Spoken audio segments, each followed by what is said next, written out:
Uh, Hello everyone, I want to welcome you to this mini lecture on Introduction to Economics. I'm Olo Emmanuel, a student of Aga Khan University, Institute of Education Development East Africa, in Dar es Salaam, Tanzania. I'm going to take you through this key discipline, economics. Many people outside there could be asking yourself, what is this economics? There are a lot of myths around this subject, so tonight I want to put them clear. We shall be asking ourselves three main questions about this discipline, economics. What is it all about? What is it all about? What does it involve? And what is the basic problem around economics? Economics derives its origin from the word economy. That comes from two Greek words. We have eco, that means master of household management, and then the other side we have nomi, that means distribution of that means to distribute from areas of plenty to areas of scarcity. In economics, we relate to resources. It is through the resources that we are in position to meet the household needs, and the resources that we use to come up with the household needs or the activities that a household would need to do include: we have land, we have labor, then we have entrepreneurship, and finally capital. It is these resources that man uses to produce other goods. And in economics, we refer resources to factors of production, or what in a layman's language we would call things that man would use to produce the goods that he needs to sustain his day-to-day well-being.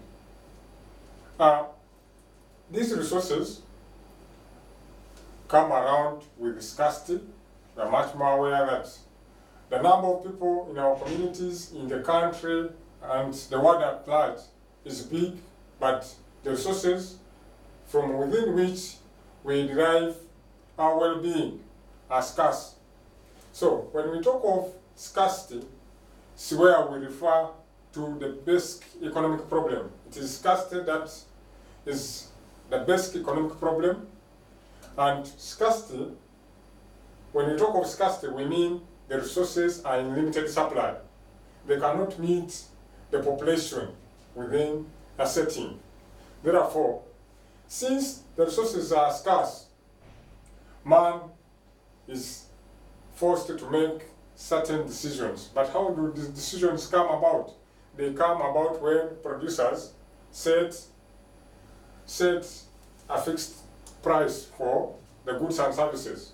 We can now see here, we have this gentleman is debating between purchase of this car and an airplane. But he has around 25 million shillings, and yet the airplane is 30 million shillings, meanwhile the car is 25 million shillings. So the best option here for this gentleman would be to go in for the car, and if forgoes the aeroplane that is at a higher cost. It is through prices that choices are made within the market. And when we talk of scarcity, scarcity leads us to finally choice. And they work hand in hand. It is due to the scarcity that choice arises. You can look at this supermarket. We have Catherine, who went to the supermarket to acquire herself some goods and services, but because of their limited resources, that is money, Catherine decides to come up with a few of the goods from the supermarket and leaves the other, not because he has not desired to go with them, but just because the resources are not enough. Finally, this takes us to the last question that we saw at the beginning. We want to answer, what is this economics that we are talking about? Economics is said to be a social science that studies how people use the scarce resources to satisfy the unlimited needs and wants. Thank you so much for listening to me. Hope to meet again.